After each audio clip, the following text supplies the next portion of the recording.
During December of 2019, this group got permission to sift through material that had been excavated out at Mount Ebal back in the 1980s.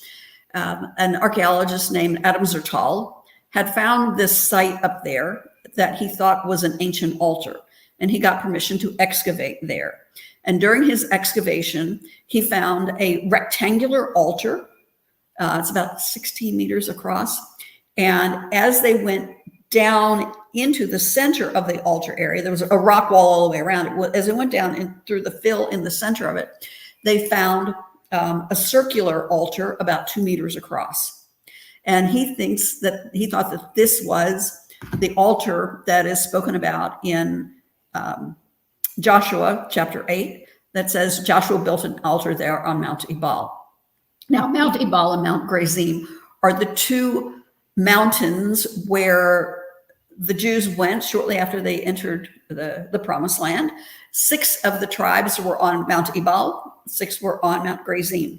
The ones on Mount Gerizim would say, and if we do such and such and so, then God will bless us. And the people on Mount Ebal would say, amen. Then the people on Mount Ebal would say, and if we do such and so, God will curse us. And the people on Mount Gerizim would say, amen. So Mount Ebal got known as the mountain of curses. This is in Deuteronomy 27 and 28. But in Joshua 8, we're told that once the people got there, they went up and they had this covenant ratification ceremony there. This was the covenant that was given to them at Sinai before they entered the country. And now once they're in the Holy Land, they're ratifying their covenant there. And it says, and Joshua built an altar there on Mount Ebal. And Adam Zertal thought that this was the altar. The material that was found there dates back to that time to 1200 to 1400 BC. So being that at Tel Shiloh, we had this setup to do wet sifting, very similar to the wet sifting that was done at the Temple Mount Sifting Project.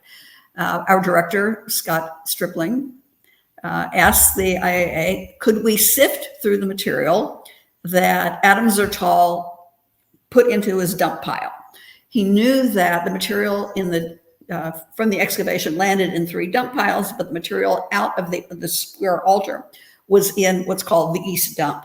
And Antiquities Authority gave him permission to do that. So they collected a lot of the material from there, put it in these huge bags, put it on the back of trucks, and trucked it over to the nearest Jewish village where we had access to water so that we could wet sift this material. Can you tell me something about that process? Wet sifting? Wet sifting. Is there anything to know about that process? Okay. Most sites, you do something called dry sifting. You take a bucket of dirt, you pour it onto a tray. It's a big rectangular tray with a mesh screen at the bottom. You dump it on, shake it out, let all the powdery dirt fall through, and then you look through the material that's left on the top for pieces of pottery or for coins or for whatever you can find in it. But then there's an additional process where you take that material that's left on the top, move it to a different tray, and spray it with a garden hose. Okay. So that you're washing all the material so it's clean. Mm-hmm. And this is when you start finding lots of little things that you totally miss because they were encrusted with dirt before. Mm-hmm. And this was a process that was used at the Temple Mount Sifting Project. And so lots of people in Israel know about it, and a lot of sites are using it now. So we were using it at Tel Shiloh. And so Scott Stripling decided, okay, let's take this process up to Mount Ebal and use that same process for going through that material and see if there's anything that Adam Zertal left behind. Mm-hmm. Adam Zertal actually did a wonderful job of getting diagnostic pottery out of there. There are very few pieces that had edges or rims that gave us dates. Mostly it was just the cast off, general pottery shards. We found a lot of little stone tools, flint knives, flint scrapers, and things like this. And then in one of my trays, I found a little lead tablet, that size, barely bigger than a postage stamp. When I first found it, it looked like it could be a pottery shard. It was that shape and that thickness. But I picked it up and it was very, very heavy, much too heavy to be a piece of pottery.